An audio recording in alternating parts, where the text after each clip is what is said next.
The Babylon Project was our last best hope for Scott. A self-contained podcast, 1 hour long, located on the internet. A place of fun and discussion for Babylon 5 fans everywhere. A shining beacon in cyberspace, all alone in the night. It was the dawn of the 20th anniversary of Babylon 5, the year the Great War to free Bab 5 came upon us all. This is the story of the last of the Babylon podcasts. The year is 2014. The name of the place is the Babylon Project Podcast.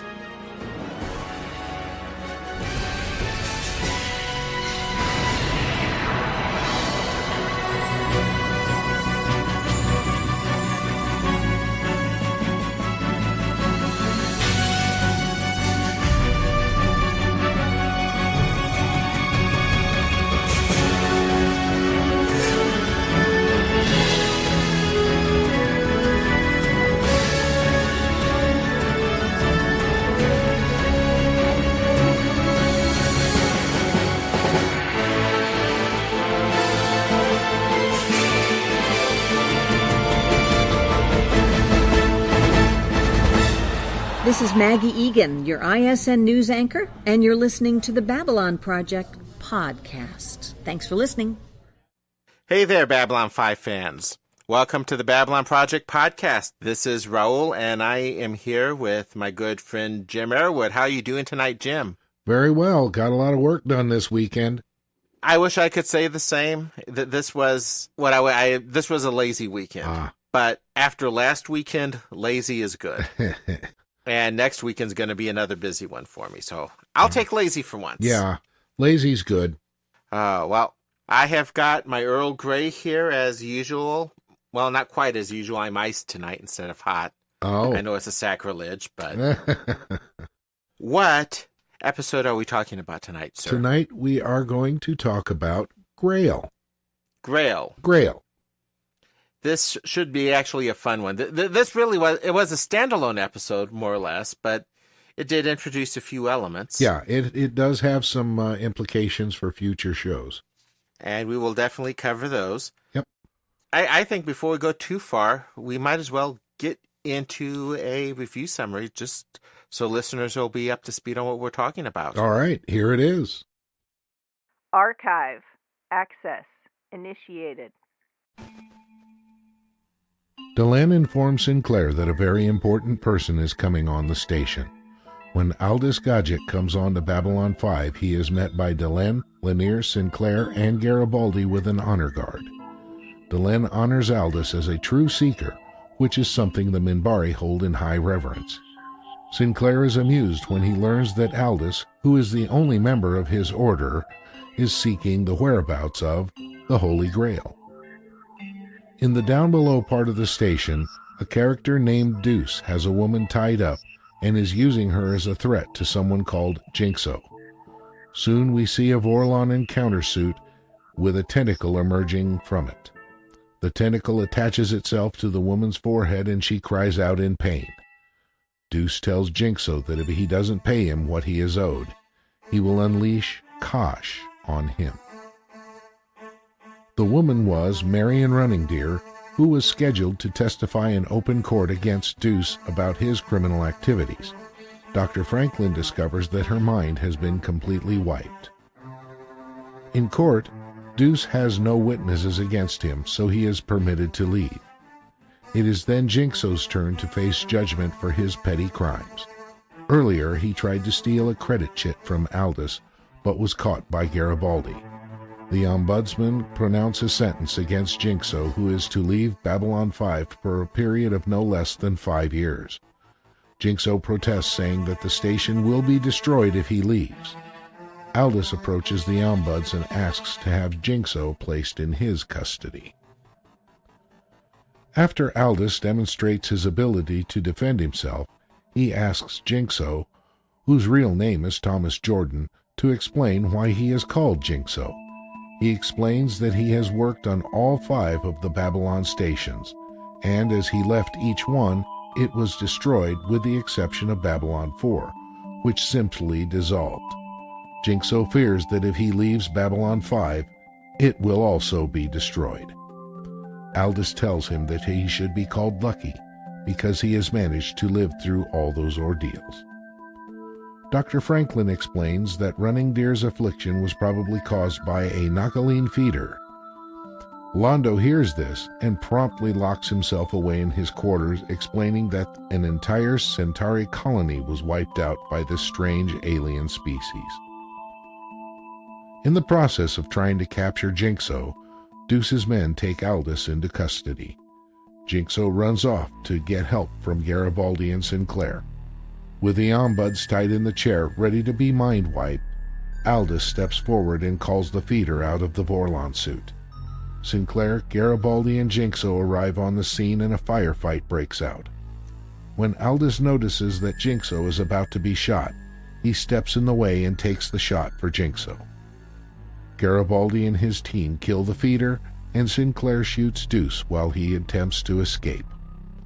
While Aldous lays dying, he tells Jinxo that it would appear that his quest has come to an end, but Jinxo promises Aldous that he will carry on the search. As Thomas, formerly known as Jinxo, leaves the station, Ivanova notes that Babylon 5 has not gone boom. Initiating plot analysis. Okay, Jim, that was a good one. Well, thanks. You know, we've talked a bit in and out about Babylon 5 really being able to get some serious named guest stars. This was definitely a good example of that. Yes, we have some really famous ones, as well as some that don't appear very much anywhere else. Nope. And actually, what you just said is true about the two lead roles in this, in fact. Mm-hmm. I'll let you talk about David Warner. Okay. Well, David Warner plays Aldous Geich. Hopefully I pronounced that right. And as I looked up what he has done, there are almost too many credits to mention on IMDb. There's tons of stuff. But and some major of the more, stuff. Yeah. Some of the more notable things that he has done include Tron, Doctor Who, 2001 Planet of the Apes. He was in 2 episodes of Star Trek Next Generation, Chain of Command 1 and 2. He played Gul Madred, who was the interrogator for Jean-Luc Picard. And I'll tell you what, that was one heck of a performance by 2 great actors. Yes. That was a lot of fun to watch. And he made it into the Star Trek movies as well. He did. Star Trek V, The Final Frontier, he was the Earth representative, St. John Talbot, and also in Star Trek VI, The Undiscovered Country, he played Chancellor Gorkin. Uh-huh. I wasn't aware they made a Star Trek V. 6 was fantastic, but... Oh, now, come sorry, on. I Let's give Shatner his due. He did try to make... He tried to make a really good movie, but they wouldn't give him the money to do it with, so he had to make a lot of cutbacks that made it look kind of funny. Yeah. So, but the story was not too bad. No, and it did have some moments. It did. It did have some moments. We also had Tom Booker playing Jinxo. Yeah, billed as an actor and a writer on IMDb, but he really didn't have anything else noteworthy other than Babylon 5. And the Neon Genesis, the Evangelion work. I'm not familiar with that. Very, very well done piece of anime. Oh, okay. If you're into anime. William Sanderson played Deuce. Yes. And as you noted in our notes, he's been around Blade Runner, Twilight Zone, X-Files. Right. A lot of the character actor stuff, but he's probably most famous for his appearances with his 2 brothers, Daryl and Daryl. Yes. I'm Larry, this is my brother Daryl and my other brother Daryl. I wonder if they got that from Zathras. Oh, God. Now listen to the difference. Daryl. Compared to Zathras and Zathras. Yes, exactly.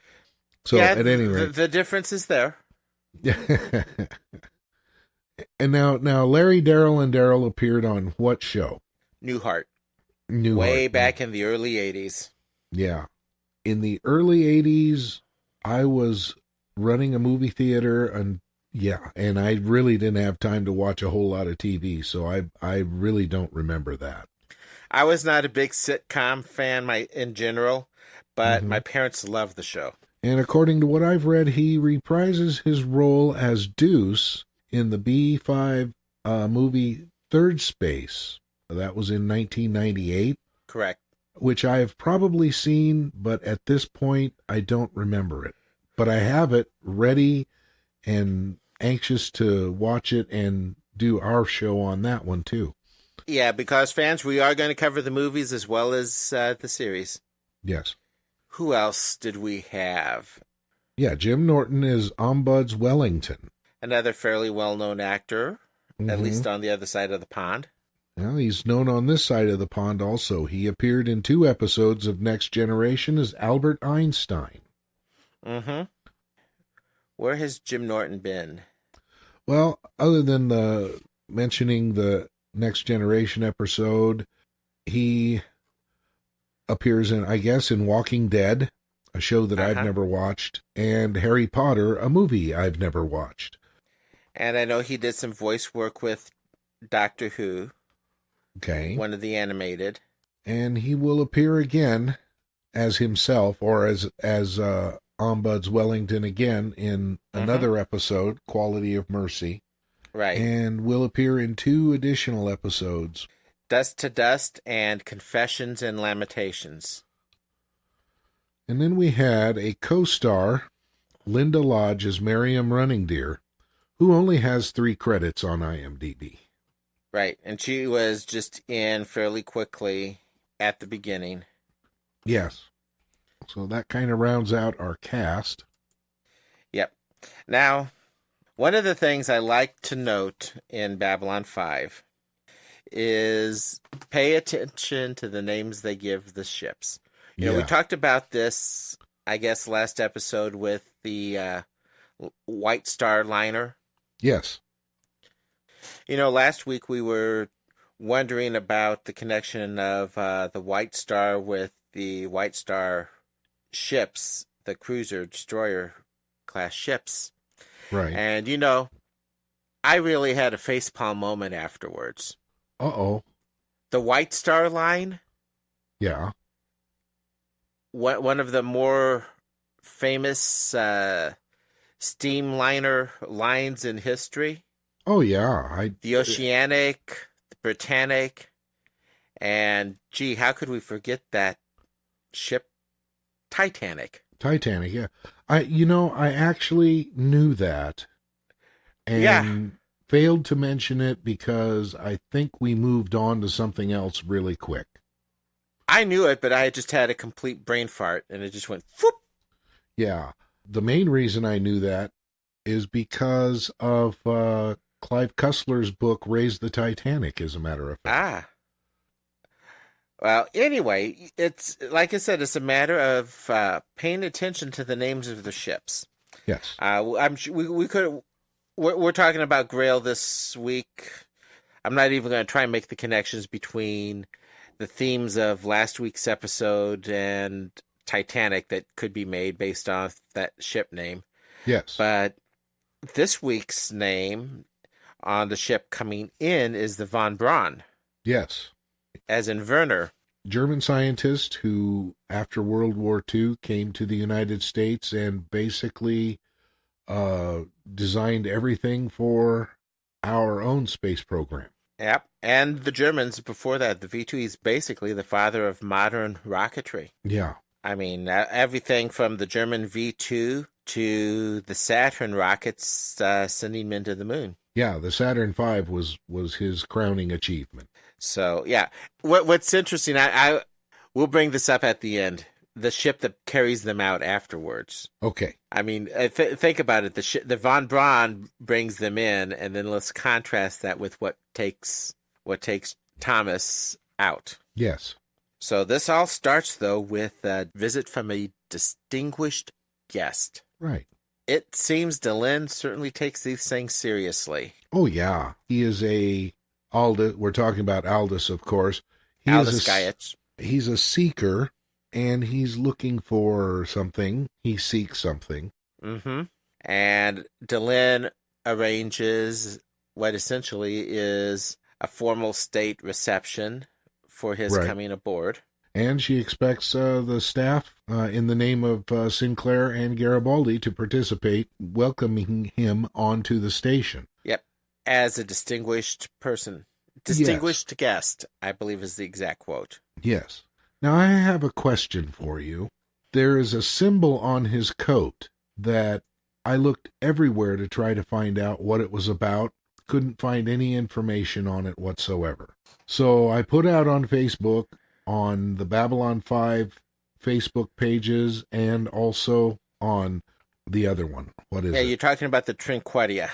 Yeah, the Trinqueta. I have to make sure I spelled it right. I used to know this one. Oh. But I don't. Well, I couldn't, as I said, I couldn't find anything on it.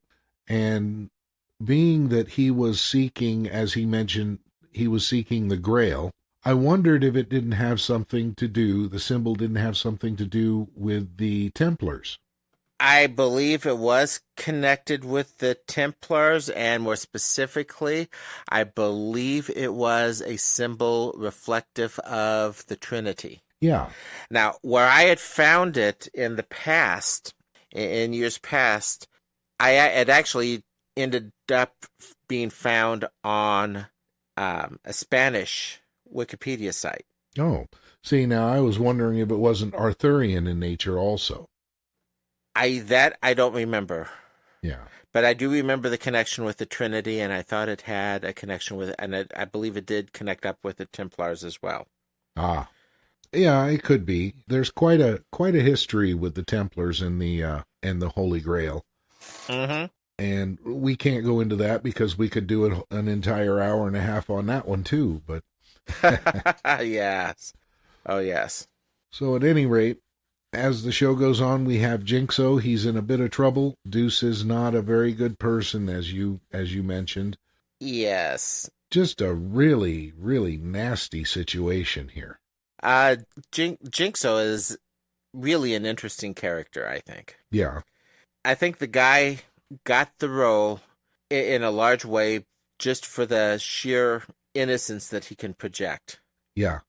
However, he's in trouble for gambling, right? Isn't that he owes money for gambling? He owes money for gambling to one of the crime underlords of Babylon 5, a guy that's known as Deuce. Yes. So yeah, and as you said, Deuce is not a very good person. Yeah, Deuce gets his message home about that gambling rather, shall we say, graphically. Oh, yeah. With someone named Miriam Running Deer. Yeah. He has her tied into a chair, and then we see a Vorlon. For a moment. Yeah. Yeah. After a very short, holy crap moment. Yes. Because we're thinking it might be Kosh, but all of a sudden, this tentacle comes out of Kosh's suit, attaches it to Running Deer's forehead, and she screams in pain, and that's about all we get out of that for the moment. Yeah, for the moment. We leave that with Jinxo being warned that he has 300 cycles to pay off his debt. Now, this concept of cycles. Yes. We have 3 cycles from our last episode, TKO. We assume that that's 3 days before the main flight takes place, but Jinxo has 200 cycles to pay up. And yes, your number's right. I said it wrong. I said 3, and you're right. It's 2. You've corrected me before on this. Oh, well. But yeah, 200 cycles to pay up, exactly. Yeah. In looking it up, one cycle, according to what I've read, one cycle equals 1 day based on the Earth year. Okay. So, of course, other planets around other stars are going to have longer or shorter cycles, but on Babylon 5, they're using the Earth. Earth Standard Day. Yeah. 200 days to pay up? I don't think I don't think so, no. It almost sounds like they're using a cycle in this case as a rotation. Yeah. Or, is it minutes? Or, It doesn't say. The Lurker's Guide is a blank on this one. Right. But it almost, the way it's said, it almost sounds like it was a rotation of a single rotation of the main station cylinder. And I'm not going to do the math to try to figure out how long one cycle takes, because... Nope. The point of it wasn't very long at all.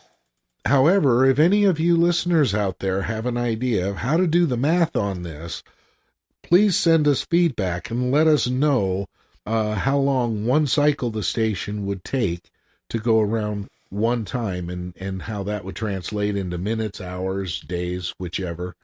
To do enough to provide one standard Earth gravity at the full radius. Yes. I can do the math if I wanted to, but for me, I'm just going to leave it as a continuity error while they were still getting everything fleshed out. Yeah.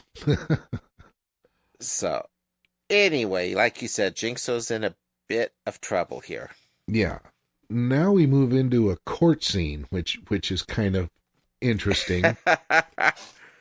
I loved it. I cracked up laughing on that one. I did too. I thought it was a great moment of comic relief. Yeah, the gray alien abduction. Yes. The guy suing the aliens because his great-grandfather, is that correct, was abducted by aliens? Right. And apparently, according to Straczynski, the human won the case, but the damages awarded were minimal. Right. And I'll tell you what, I loved Wellington's reaction to this. Yeah. Go ahead. I can't remember the other ombud's name, but why doesn't this other guy get these cases? Uh-huh. Yeah, this is one of the things I like about this show. They take the show seriously, but they don't take themselves too seriously. Right. Well, and, they do a great job of interjecting a little humor here and there and passing it around, as a matter of fact, Uh-huh. If one thinks right on the surface, well, Garibaldi and Ivanova get all the best lines, but no, they're moved around. Even even for the guest stars, they get their moment in the sun too. From here, we are moving back to the arrival of our distinguished guest. Right. You notice the Minbari have no description of him, but they recognize him on sight. Yeah. And I wonder if that doesn't have something to do with the symbol that he's carrying, or the staff, his accoutrements may have had something to do. Well, Lanier says he has the look. Remember? Okay. So I think it's just that simple. This, like I said, this is something that the Minbari take very seriously. Yeah. And once we meet him, we find out just what it is he's seeking. Yes. The Holy Grail. Uh-huh. Now, I'm wondering about this Grail thing. Is the okay, Grail... you're about to go all Minbari on us, aren't you? Yes, I am.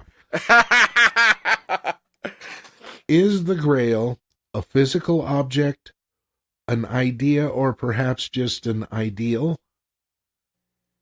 Well, if you remember, Delenn rather lectures Sinclair sternly towards the latter. It doesn't matter whether it exists or not. What matters is the seeking. Well, yeah, I don't know. I guess I'm more pragmatic about things. If I'm seeking something, I want to at least have the possibility of finding it.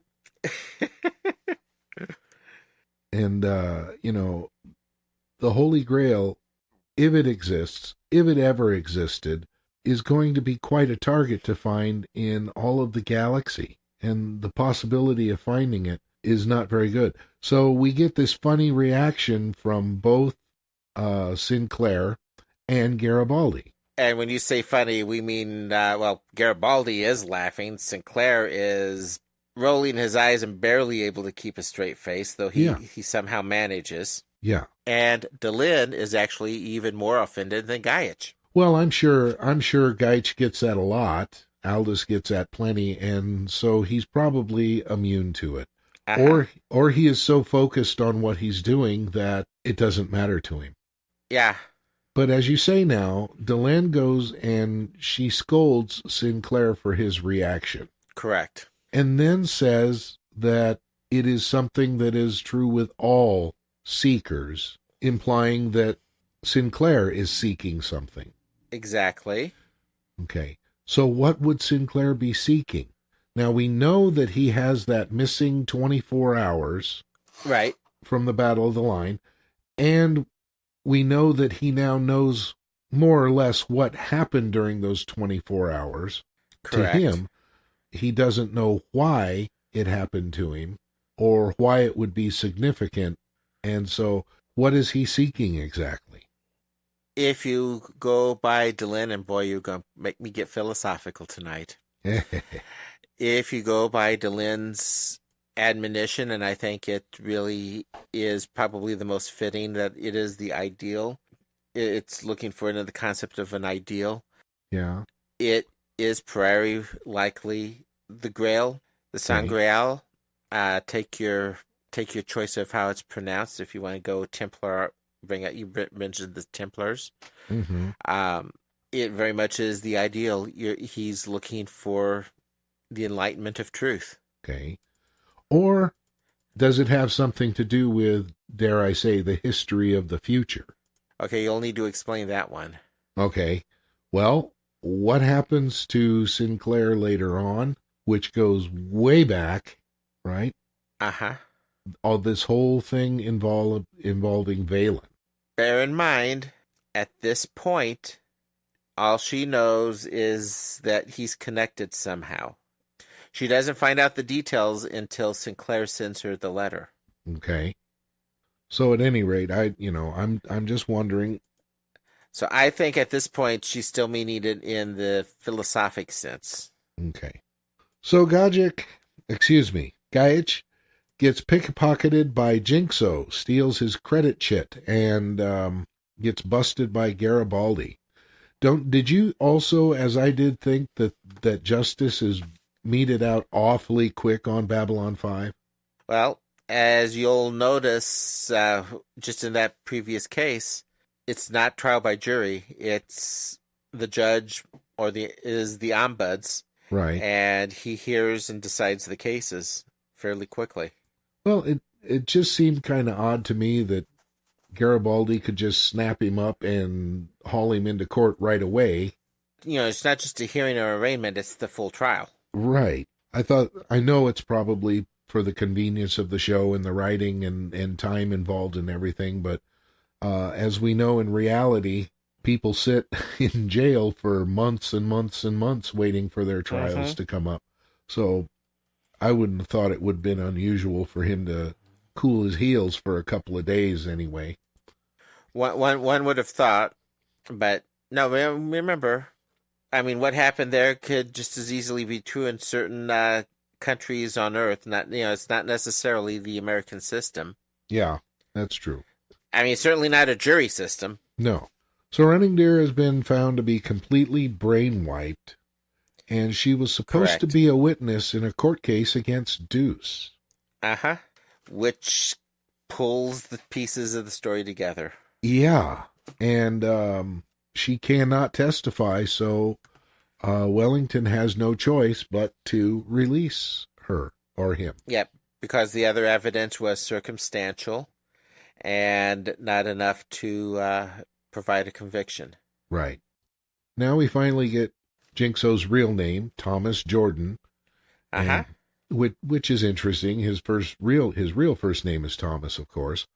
And the ombuds pass his sentence on him and tells Jinxo he is to what? He's going to be kicked off the station for a period of 5 years. Mm-hmm. The ombuds can't figure out why he is even here. The guy, Jinxo's, he's a skilled zero-G engineer.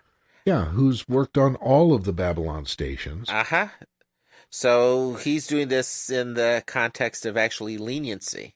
Get off the station and get a job. Yeah. And Jigsaw totally freaks out about that. Yeah. Apparently, in his mind, there's a good reason for that. Yeah, and after Gaich convinces the ombuds to turn Jigsaw over to him, we find out not only the reason why for Jigsaw, but we also get some of the background history. We finally find out what happened to the other stations. Yeah, Babylon 5, there's a reason it's Babylon 5. And Jigsaw had worked on all of the different stations. Right. Babylon's 1 and 2 were sabotaged. They were destroyed by sabotage. Mm-hmm. Babylon 3 blew up. And Babylon 4 just blinked out and disappeared 24 hours after going online. Yeah. And we'll learn a lot more about that later on. Indeed, we will. Yeah. And so Thomas and feels... it was on Babylon 3 that he got the nickname Jigsaw, I think, wasn't it? I think you're right. Now, we find out that Jigsaw is involved in at least the construction of all the stations. Uh-huh. He knows about the destruction of all the stations, and he is scared to death that if he leaves Babylon 5, something will happen to Babylon 5 also. Yep, because every time he's left this, it's right after leaving the station that it blows up. Yeah, or disappears.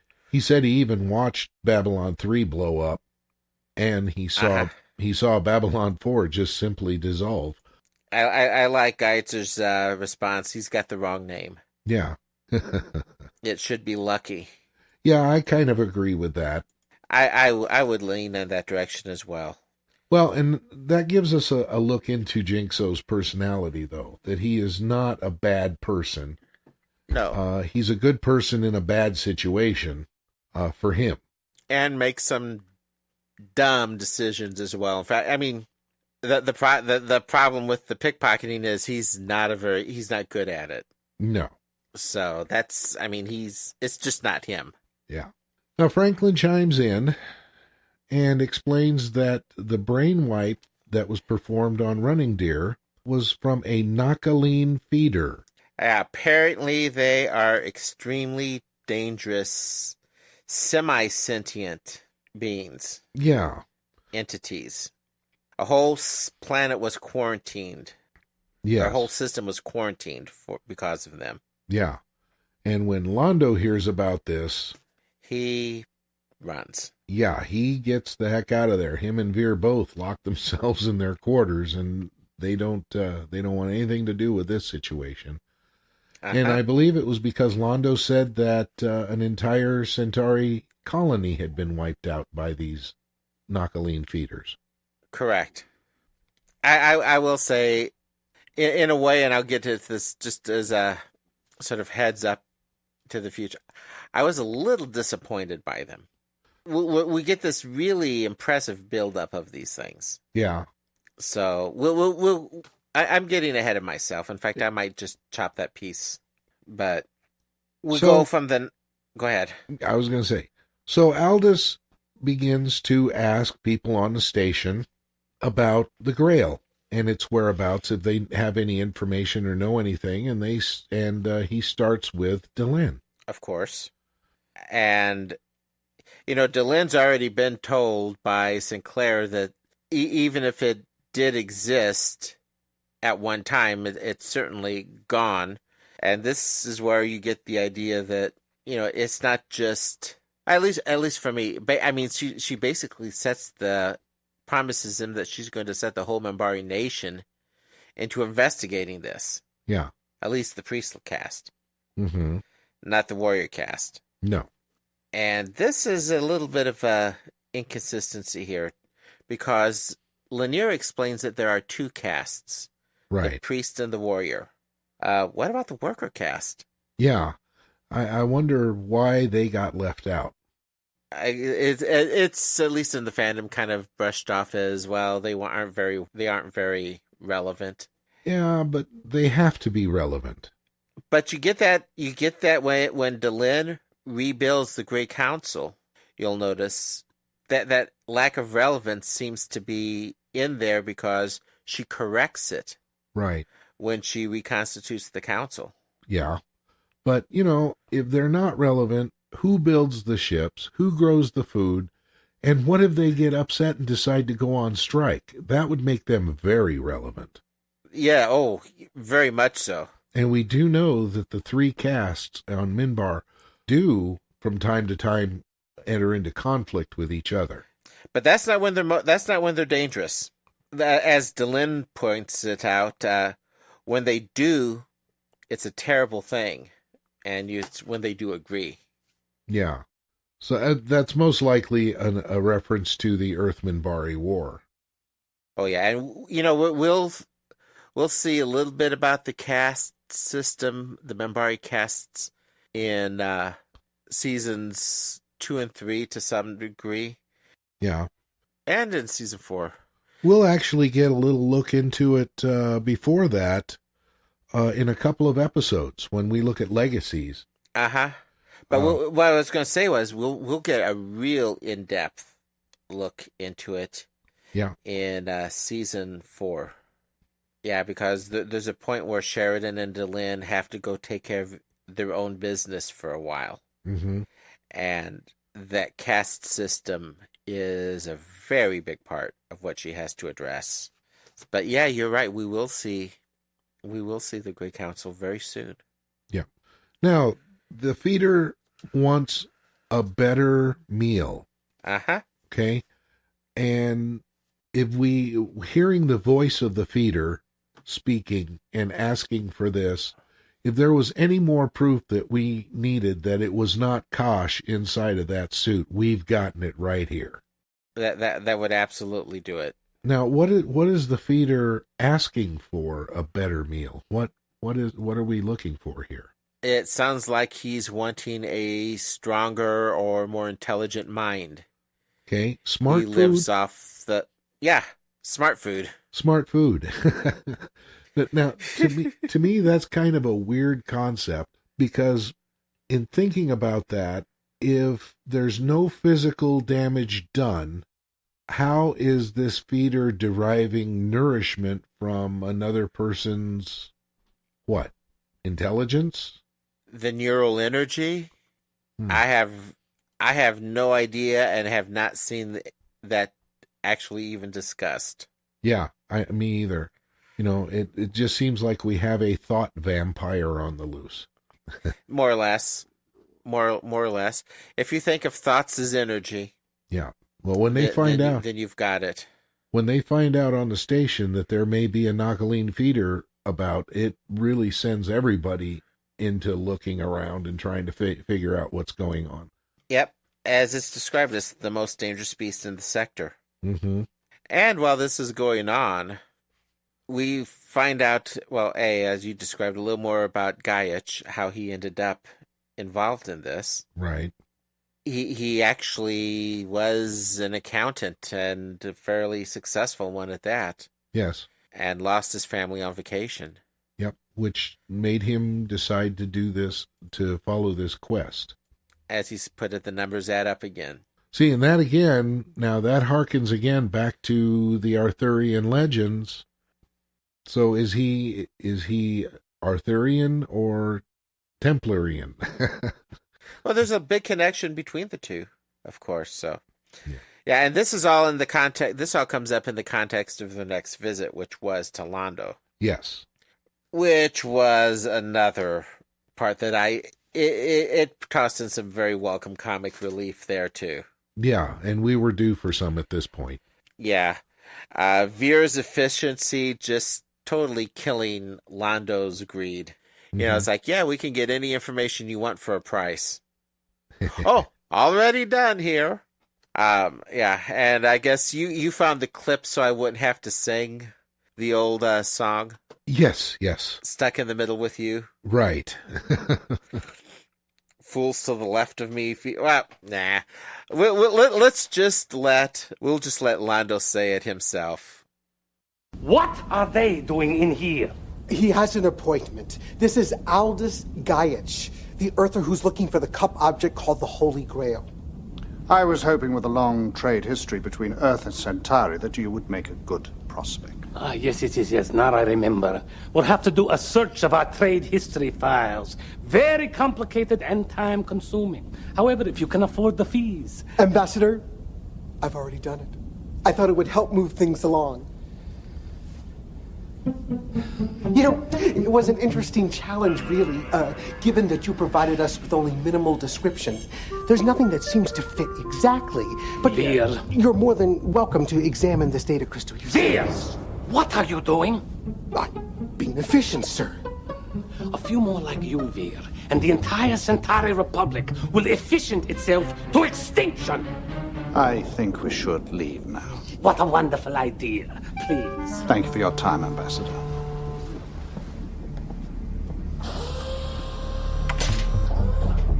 No one else is to come in. Is that clear? Yes, sir. Fools to the left of me, feeders to the right. I need to find a real job. You know, there is one thing worth mentioning here that, you know, as far as doing the whole piece, this is one of Joe Straczynski's comments off of the Lurker's Guide, and I've got to read this one. After Grail, we had a discussion with Chris about funny music. We do not anticipate further discussions. I thought the music was quite appropriate. This is what he was referring to in that. Yes. Oh my. But anyway, it was immediately after this that we get all that wonderful background on Gaich. Yes. Oh, we get what happened with his family and himself right after he demonstrates how well he can take care of himself. Yeah, he's pretty mean with that staff. Yeah. But did you notice, as I did, from the back, of course, obviously that was a stunt double. I can pretend not to notice those things, though. Yeah, it just struck me right away as soon as he finished that fight and he was standing there. It just screamed stunt double at me, which is okay. We don't want the talent to get hurt. Yep. But you know, why do you suppose he's taken Jinxo on? I think in some ways he sees something of himself in him. Right. But the circumstances between the two of them are very, very different. Yeah, it's not that, well, okay, we're going to go back around to that again. It's, he sees something of someone seeking in Jinxo.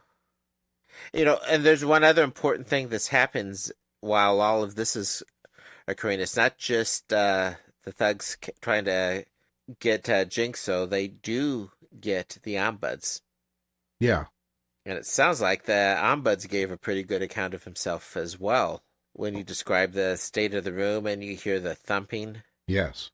That goes on. So it sounds like he was able, for an old guy, he gave a pretty good account for himself there. Yeah. Well, Gaich makes a trip to visit Kosh. That's going to be their last stop. Yep.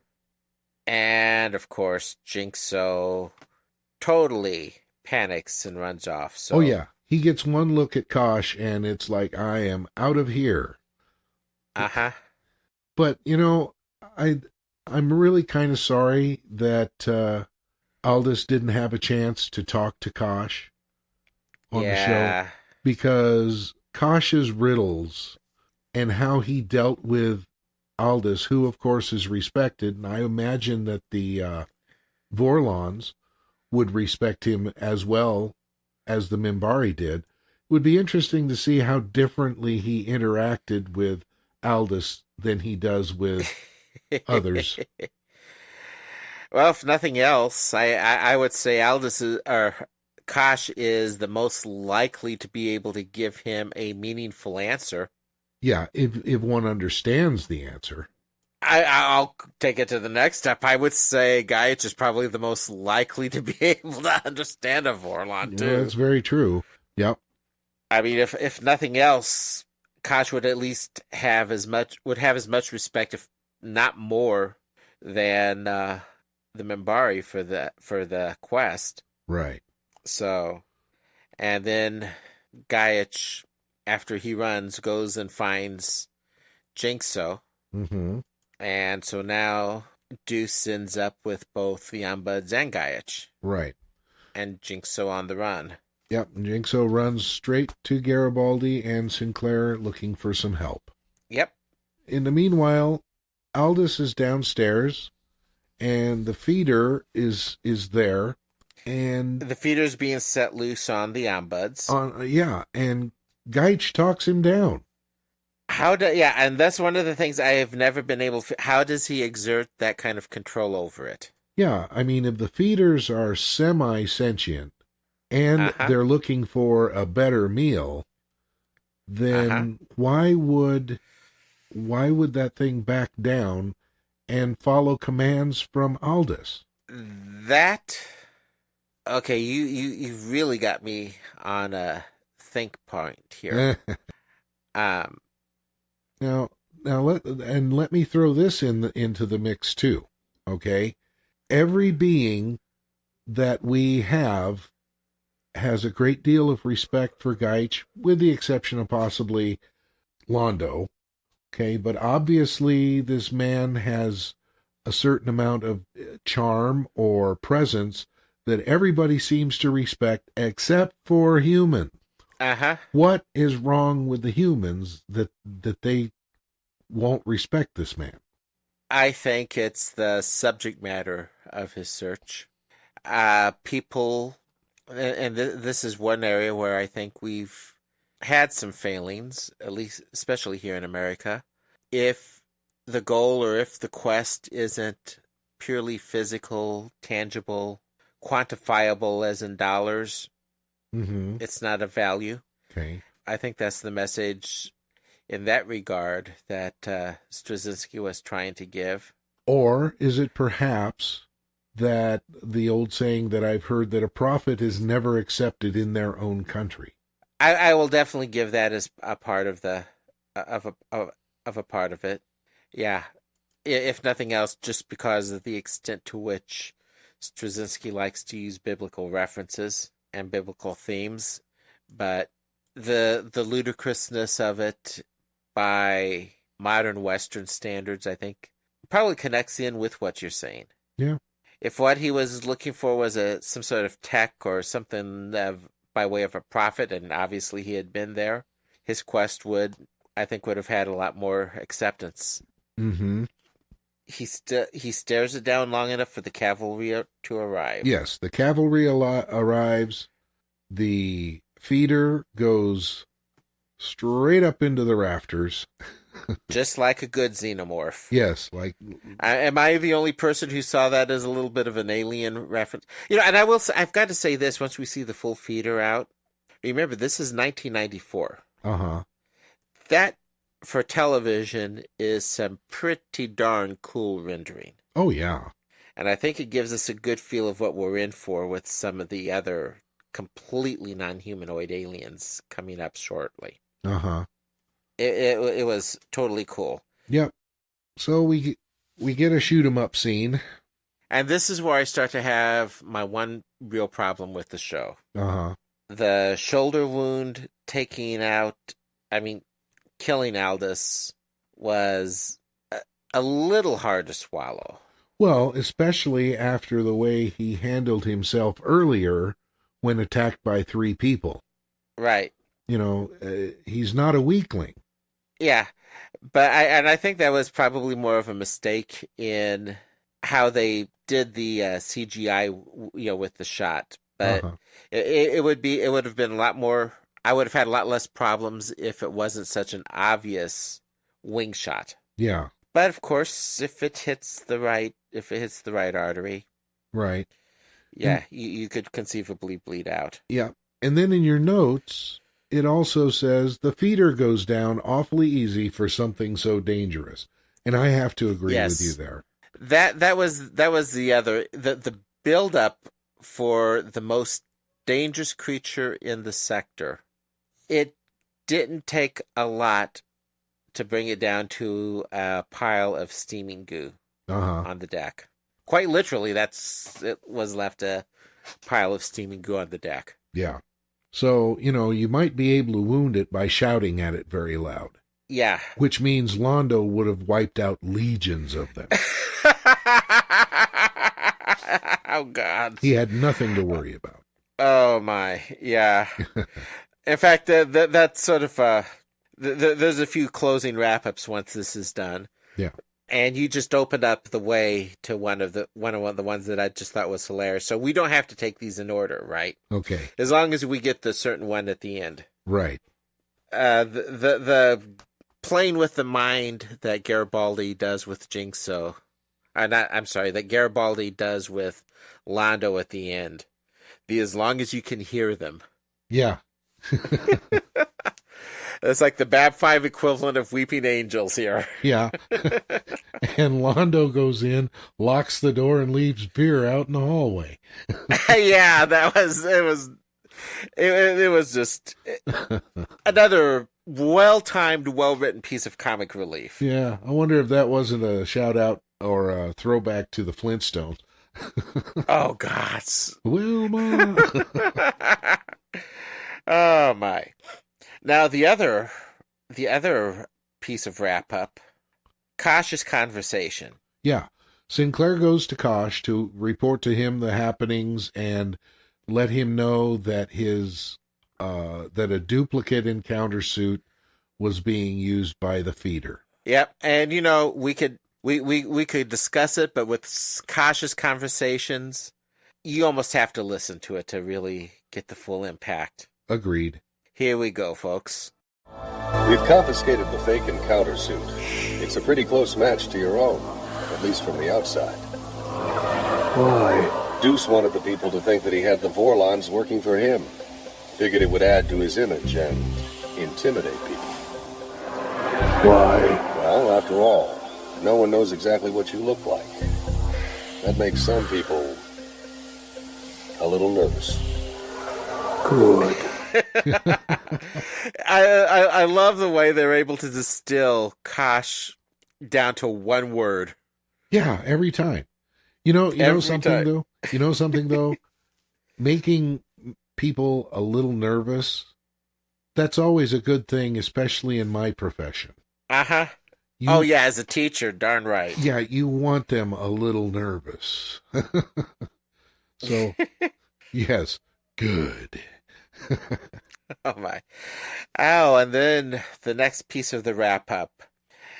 When Gage died, he made Jinxo his heir. Yes. And as Gage was being transported back to Earth, we're waiting for him to show up, and of course Garibaldi thinks he's gonna bail, as he always does. Yeah. There is the comment made about it's a hard thing searching but never finding. Yes.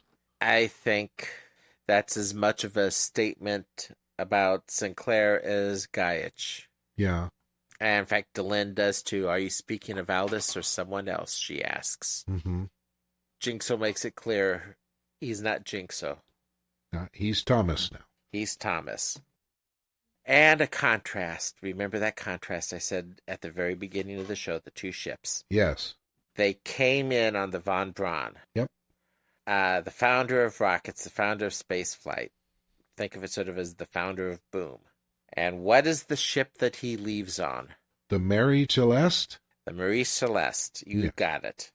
Ha! Now, Raul, fill us in a little bit on this particular ship that some of us may not be familiar with that. The Marie Celeste was a ship in the 1800s that was found completely derelict and abandoned. The crew is gone. It was in completely seaworthy conditions. It was under sail, plenty of food, plenty of water. I don't remember for sure, but I thought there was even a meal laid out. I think I read that on the Lurker's Guide or somewhere that there was remains of a meal in the galley. Uh-huh. But the ship was found and the crew had completely disappeared. Yeah. Now, the ship was found by the Dei Gratia, another ship. Uh-huh. And apparently there was some thoughts of piracy or foul play by them, but the Admiralty inquiry, I believe, failed to attract any sort of conviction. There wasn't any evidence. Right. Or it wasn't sufficient evidence. Okay. So, do we hear anything about this ship in the future of Babylon 5 at all? I don't recall. I do not recall. Okay, we'll have to keep our eyes on that and see if a spaceship turns up with all when hands. you consider the nature of the quest that they're on, though. Yeah. With Gaich, the founder of modern rocketry, bringing him in. Yes. And then the Marie Celeste bringing him out. Yeah. What can I say? Sometimes Joe Straczynski really has a bizarre sick sense of humor. I loved it. Well, that says something about me there. I loved it, but boy, what a sense of humor. Well, that's just what a neat playground he had to play in, though. Oh yeah. So Jinxo leaves, and the station doesn't blow up. Nope, the station doesn't blow up. And I'll tell you what, we can't say it because that's how we have to end up. That's how we end a show. I mean, if we say no boom, we have to. Yeah, we have to stop talking. Right. Well, the thing is, what I was going to say was that there is nobody who can put it more eloquently than Susan Ivanova. And before we sign off, this would be. Do you have any final comments then before we sign off? No, well, let's see. This was an episode that I did appreciate and I kind of enjoyed, but as you mentioned earlier, it didn't really fit into the arc. It was more of another ship in the bottle episode. I mean, it was very much a standalone episode. Yes. It was a good, it's just a good, solid genre episode. Yeah. And season 1 is this season with the most of those. Right. And of course it makes sense because you're pulling the pieces together, you're introducing the characters, you're getting a feel for how they're going to react in different circumstances. Yeah. And after this, it is a roller coaster from here to the end of the series. Yes. Some really neat episodes coming up. Our next episode, before you play that final clip, our next episode is going to be Eyes. Yes, it is. I loved this episode. You've heard me mention that I had missed a couple key episodes. Well, Eyes was one of the ones that I had pulled back in on. Ah. But I think everything from here on in is an arc episode. Yeah. To some degree or another. Well, that about does it for me, Raul. How about you? And I think we've talked this one quite well through. Yep. So I believe we will leave it in the more than capable hands of Lieutenant Commander Susan Ivanova. Yep. Roll the tape. Good night, friends. Good night now. There he goes. Jinx. Thomas. You never did tell me what you thought about that curse. What curse? You know, that bit about if he leaves Babylon 5, the same thing that happened to Babylons 1, 2, 3, and 4 would happen to us. Oh, that curse. You're not taking it seriously, are you? Me? No, of course not. You? Nah. So, how long until he hits jump? Oh. Right about now.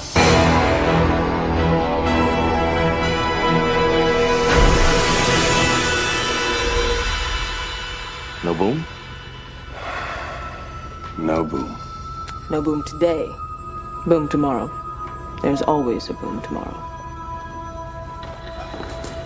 What? Look, somebody's got to have some damn perspective around here. Boom. Sooner or later. Boom! Podcast terminated.